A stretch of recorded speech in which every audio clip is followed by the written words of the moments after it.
And the reason why I think of them as junk food games is that it's similar to when you get that big bag of potato chips and you eat the whole freaking bag of potato chips and you just kind of go, this is what my life has come to. I have just sat here eating this whole bag of potato chip and there's nothing satisfying about it. And what have I become? I'm disgusting.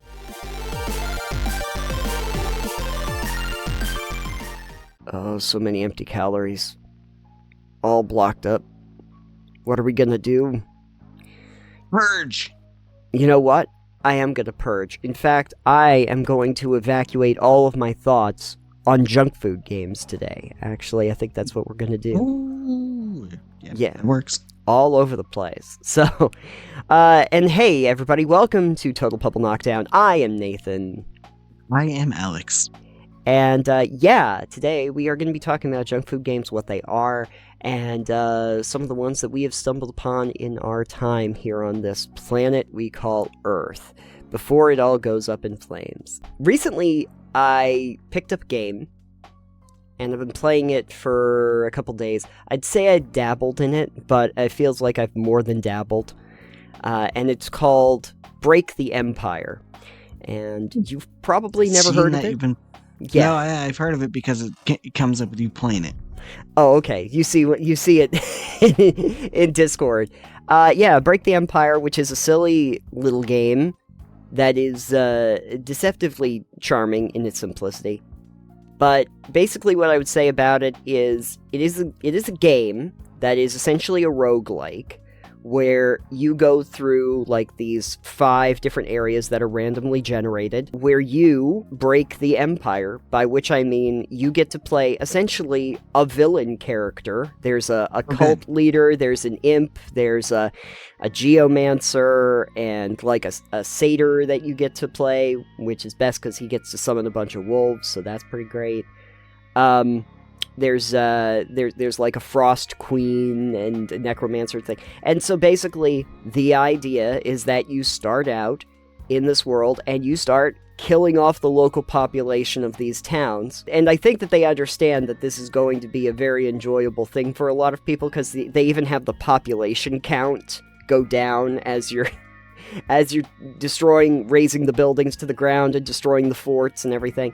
And you gain experience, you gain some, spells, passive skills, active skills, etc., some equipment that you get to put on, and then ultimately you're hoping that you get to the end and you get to take out the Emperor and break the Empire, and say that with your character you have successfully broken the Empire.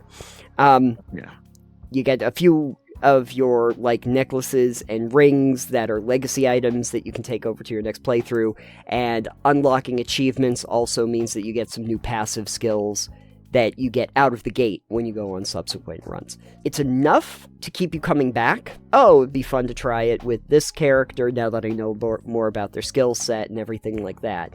In some ways, I think it probably is a junk food game, because it's really the one that I keep playing because I just want to play it, but I don't really see it being very fulfilling overall. So I think on that note, I think what we should do is probably define junk food games. I have a definition of my own, and you tell me if you want to modify it.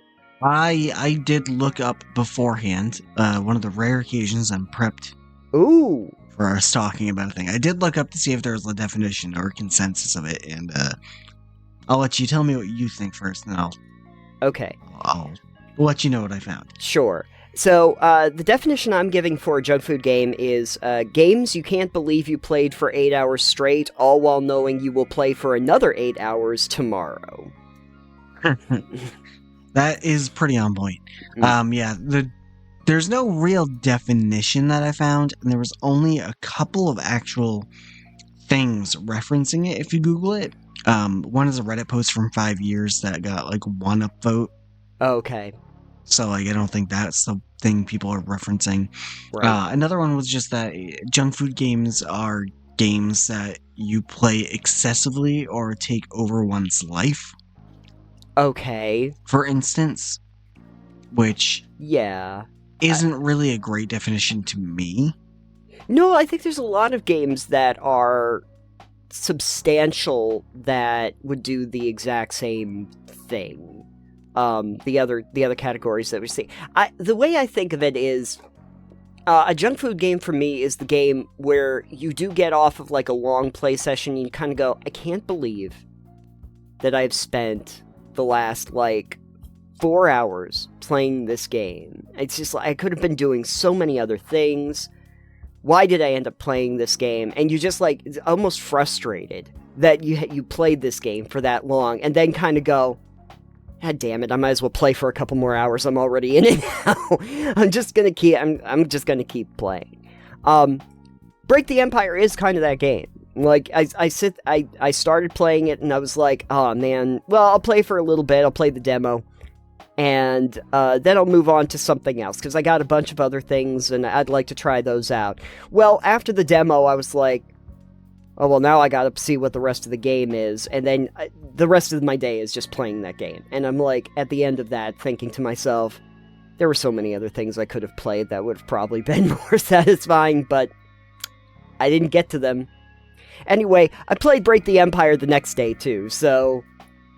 And today, before we recorded. So, junk food. One of the games you and I both have, and it's one that I found last year was a bad one for me in this regard, was Ship Graveyard Simulator 2. Yeah. Because realistically, Ship Graveyard Simulator 2 is one of those games where they give you a simple task. Well, you've got to part out this dead ship that's just beached on the shore, and you got to part it out and get a bunch of the things, and it's very straightforward. I'm going to spend most of my time just banging on rivets and tearing down walls. And after a few hours, you just kind of sit there and kind of go, why did I spend 3 hours of my life tearing down this virtual ship so that I could get some money so I could get a better hammer? But I'm going to keep doing it because there's another ship I can put in the dry dock. And another hammer. And there's a bigger hammer I can use now. So, guess I'm doing that for the rest of the day. Yeah. So one of the things, too, is that junk food games, I think, as most people would probably say, again, there's very little actual documentation I can find on what... Like, if you go into Google and say, what is a junk food game? You're just going to get a couple of posts that are like, what's your favorite junk food game? Mm-hmm. But no real concise answer. Maybe there's a video essay on it. I'm sure there is, because that's how this works. Someone did, I'm sure. But yeah, junk food games there's little value, but you play it for hours and hours on, or you keep coming back to for easy entertainment is one thing I saw. Or in this case, it's just satisfying. Yeah. It's like easy it's like a Skinner box almost. Easy dopamine hit. Exactly. And Ship Graveyard 2. Ship Graveyard 2, for instance, there's no plot. There's no real narrative. That's just fine. Again, we as we talked before, games don't have to have a strong narrative. Right. They don't have to have a plot. But they have to have some sort of progression that makes you feel good, I think. Yeah. But like Ship Graveyard Simulator 2, the progression is, yes, you can get a better hammer, better tools, just to be able to kind of do things faster. That's pretty much all it is. It's just incremental increases. It's just kind of a steady flow of, risk reward, but there's no real risk in those either. There's no risk. It's just a slow diffusion of rewards that's pretty consistent across the board, where you know what your rewards are and how to get there as quickly as it's possible. Kind of like with like Power Wash Simulator, same thing. It's just you're getting better equipment to do the job a little bit better, faster. Yeah, pretty straightforward. But like Ship Graveyard Simulator, the only thing with that is you're getting better tools to being able to do the work faster, but you're also getting bigger ships. Yes. You're getting bigger ships being put into the thing, So you're getting tools to make your job more efficient, to make it faster and more streamlined, so you can like one tap on with your hammer instead of like a couple taps. Yep. But the ship you're now doing is 4 times the size. I think they Yeah. added cruise ships in. That seems daunting on I think that they also did carriers. Didn't they do military ships? I think that they did like some destroyers military and ships, stuff. I think. Yeah, Yeah. yeah. The And, cargo like- ships that I dealt with at the end were like, this is probably big enough for me because this is gonna take me for freaking ever to do. Yeah. And I can tell you from personal experience as someone who's been to the Navy shipyard or the port Navy or whatever it is in Battleship Cove, I think. Mm. When I was a Boy Scout forever ago. And we did go on to the, cruisers and we went on to the destroyers. These are all decommissioned, but, I've been on military ships Yeah. before. They are big, Oh yeah. but like a destroyer, it's big, but like it's not gargantuan like a cruise ship big. Yeah. Yeah, exactly. But those 16-inch cannons will make your head feel small. Yeah. The thing, like, Ship Graveyard Simulator 2 is just one of those games where there's no time limits. There's a day-night cycle, but it doesn't really mean anything. You can just be on there for as long as you want. There's not a lot of, like, things to manage, really, in the game. Except for the one time where you have to know to like turn off the gas before you go and cut the pipes that have the gas. But even then you don't die. There's no there's no damage you take from any of that. Maybe what we do for our live show is we just co-op that because it's co-opable. Yeah, that's true. We just do a co-op ship. That will share the love for February. That might work. Sharing the love of destruction. Share the love of destruction. Just let's see if we can pick apart a big ship. That would be fun. The difference, I think, between like a junk food game and a comfort game, like we were talking about last time, is that a comfort game you play because like you're really jazzed to play those games. Those are ones that you love to go back to and that you feel very satisfied with. You feel very full at the end of those. You feel very happy that you played them. Junk food games are ones where you end up playing it forever and you just don't really... Like, I felt ashamed of myself sometimes for having played them for as long as I did. Like, what did I do with my life? It's like the Vampire same thing. Survivors. Yeah, I mean, I do love Vampire Survivors, but I did occasionally sit back and go, oh my god, this was my entire day of playing Vampire Survivors. And the reason why I think of them as junk food games is that it's similar to when you get that big bag of potato chips, and you eat the whole freaking bag of potato chips, and you just kind of go, this is what my life has come to. I have just sat here eating this whole bag of potato chip, and there's nothing satisfying about it, and what have I become? I'm disgusting. And now this is where I'm at. Great selling point for Ship Graveyard Simulator 2. That should be the ad. I've wasted my life, but I parted apart a fake ship in a game. So there's accomplishments. The other one that I was going to talk to you about was mining mechs. And then Super Mining Mechs that came out this year is, again, incredibly straightforward. It's literally, I drill into the ground and I try to get, like, resources. And then I sell those resources and I sell the dirt so that I can get better mechs, so that I can drill further into the ground. And there's the idea of a story and character development, but it's really just there to get you to a new location so that you can drill new ores so that you can get more money so you can afford better equipment. Like, that's what it is. And you just kind of have to be okay with that. And you will be for long periods of time. Has there been one for you recently? I don't know about recently for me. Well, I guess I could probably put this in that category for me, but I wouldn't call the game itself a junk food game. Okay. But just the way I play it probably is closer to that. Probably like MechWarrior 5 Mercenaries for me. Oh, okay. And it's not because the game is a junk food game. I don't think the game is a junk food game. It's got a plot, it's got a story, it's got stuff. I don't pay attention to any of that. Right. I am there to acquire mechs and to blow other mechs up. I don't pay attention to the story. It means nothing to me. I don't care about the characters, the clans, any of that shit. So the way I've played it is I go in and go, I'm going to do a bunch of battles and fights and equip my things. And there's a lot of progression to it, and there's a lot of stuff and meta stuff, and it's got a lot to it. But the way I play it is more junk foody. Yeah. I go, I just kind of want to blow some mechs up today. Yeah, exactly. You know? Yeah. So I think you can play games in a way they're not. Well, I guess they're intended to be played in that way, but like for me, I don't immerse myself in games, and I don't really care about. It takes a lot for me to get a game and go, yeah, the narrative is great. I want to play this and actually pay attention to the story. And I think when you do something like that, you could turn a fun, healthy, fulfilling game into just kind of junk food.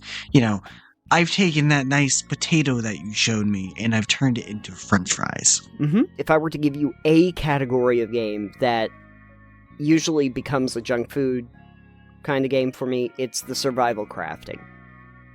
Oh, yeah. Survival crafting is just one of those where I've played there's some good ones, but I have played some kind of like whatever ones that I'll still get stuck in. Mostly because I just know the progression so well.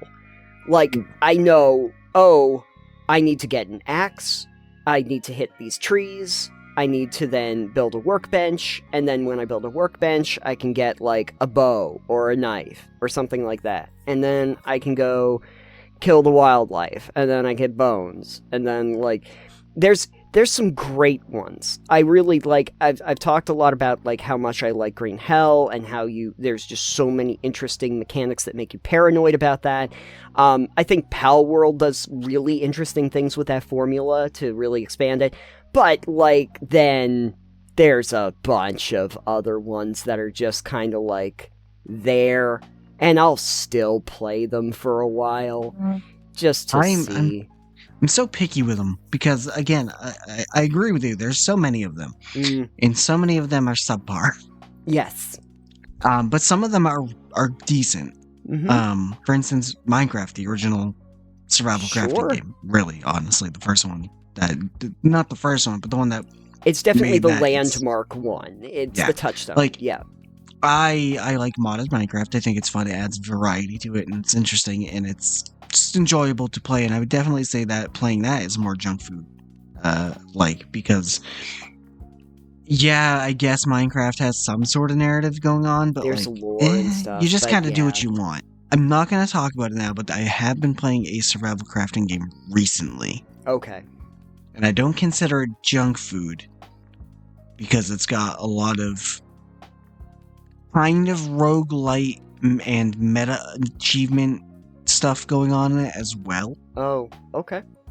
So, we can talk about that at some point. Survival crafting games have a tendency to get me stuck in, even though there's a lot that, frankly, I don't really know if I got much enjoyment out of at the end. One of the recent ones, too, I don't know if you've ever heard about this one, and it had some promise to me, was Return to Moria, the Lord of the Rings game. Yeah. That was free on Epic. Yeah, it was. That's why I played it. I also tried it and was like, eh. Yeah, I mean, I played it for a while because, again, that loop of the survival crafting, it's like, oh yeah, I know this. But at the end, after playing it for a couple days, I really did not feel satisfied by the experience. I wasn't satisfied. I really did not. I might have put like 4 or 5 hours in it, maybe. Yeah, I was like, I put more, but I was like, this is okay. I think the biggest thing is that the environmental was kind of neat because you're just underground in Moria. Right. Like in that area, and that was kind of neat, but like it didn't really. I think the biggest problem that I had with Return to Moria was I had an impression of what the game was going to be, and then I was kind of deflated by what the game actually was. My belief was that you were going to be the dwarves, and it was going to be like an underworld, like open kind of go where you want kind of thing, and it really isn't. There's really like specific paths you have to go down to get from place A to place B. You can't just drill through the mountain and get to some place. You have to find specific entries and exits that go to other areas. And it was at that point that I'm kind of like going, that's annoying. And then the backpack system, the inventory system is not good. So you spend a lot of time in the game like trying to figure out how to make the inventory work so that you don't get constantly encumbered and like run out of space and everything. And and I guess that kind of propels you forward, but again, not particularly satisfying. And so, but I know that it's just one of those things where I picks up something, it says survival crafting, and I know that even if it's not very good, it will probably keep me entertained, or at least engaged for maybe 3 hours or so, while I just kind of go through the loop again, because I know what to expect, but I'm not going to be happy at the end of that most of the time. Chances are that I've played far more that I did not, that I felt embarrassed that I spent so much time playing than I did for the ones that I really liked. They actually did a great job with it, which is annoying, but, you know, sometimes you're gonna go for the empty calories. I think the question that I had, and maybe we can work through this, is like, why do we play them? And is there a case that you can make for them? Absolutely, there's a case for them. I play junk food games because, for me at my job, I do physical labor. Mm-hmm. I do a lot of monotonous, just moving things around and putting things places.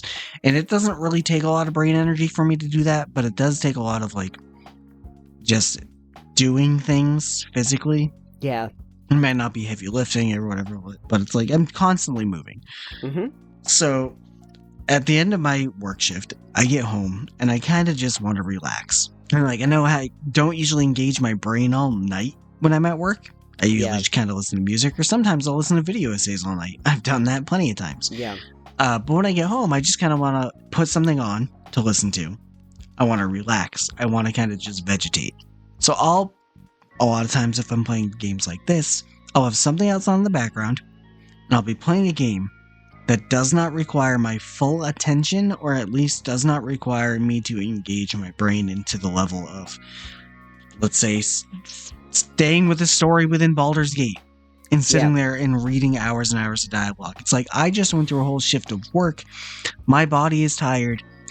I'm not mentally tired, but like I'm tired enough that I don't want to go through something that's really deep in the weeds. I would like to have a nice bag of chips after working hard all day. Yeah, no, I understand. I have, I guess, a similar problem.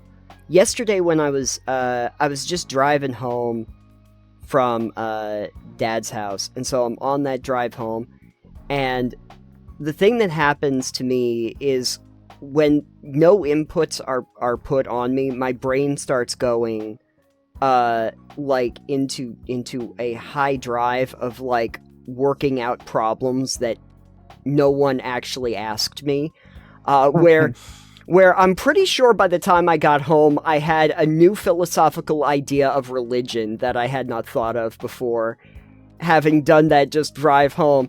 And after you, like, to not have those moments where, like, I'm just constantly thinking in my head, I go to start taking a ship apart, and your brain just stops doing that, and you just focus in on, it disengages. And so, you know, because I can't be at that high level of mindfulness or philosophical thought all the time. It's going to drive me crazy most of the time. Yeah, I'd rather not. Like, I could try, but I think I'll go more insane than I currently am. So what I'm going to do is probably take a game where it's going to grab my attention, but it is not going to be particularly involved in any kind of way that is meaningful. And probably the thing that I can completely shut off, the second that I stop playing. But yeah, I find that, just kind of like tuning out with games is sometimes good. With a comfort game, I think it's a little bit more nostalgic for me because it's like something that's familiar that makes me feel, like I'm home. And junk food games, by like contrast, are the ones that I'm probably not gonna remember all that fondly overall. They're just I don't have any particular connection to them, but I do know that I'm gonna completely zone out for a few hours and probably not have much to say about the games afterward. Like, it's just not gonna be a big issue for me. And sometimes you need that, Generally, though, I understand the reason why people play them. I am guilty of playing them on many occasions. I think they can be elevated in the same way that, like, a bespoke restaurant will take your, cheeseburger and french fries or something and, add like an arugula topping or something, or, do something special. Spice it up a little bit. And so there are some, basic survival crafting games that I think get elevated, and I've talked about some of them on the show before. I think open world games are also a really good example of that. There are some where, like, I remember playing the old Hulk game that was the basically smash up the city kind of thing as an open world game, and that's fine, but then they elevate it with, like, the Spider-Man games, where you actually get the wonderful web-slinging mechanics and, like, you get to really experience, like, an open world city that feels a little bit more fleshed out and more satisfying. Granted, there are some junk food games that I think are also comforting.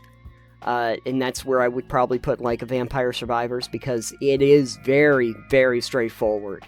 But at the same time, it's junk food, but it feels good. It feels so good and satisfying, and it's so it's got this wonderful, like, story to it. Like, that's not even the story of the game. It's just the story of that it was made and how it was made and the reason. So I can appreciate it on that level, but you know what? Sometimes you just want a simple mechanic that's going to keep you engaged for a long period of time, where it can show you the reward system that you're gonna be, upgrading through for, the next 5 hours, and you just want to keep going with it, and it's seemingly endless. I think that's the other thing. Junk food games are nigh on endless in how they present themselves. You could pretty much play them forever. It's like idle games or clicker games. Yeah, I was going to say. They have no value, but some people just really get that number go up.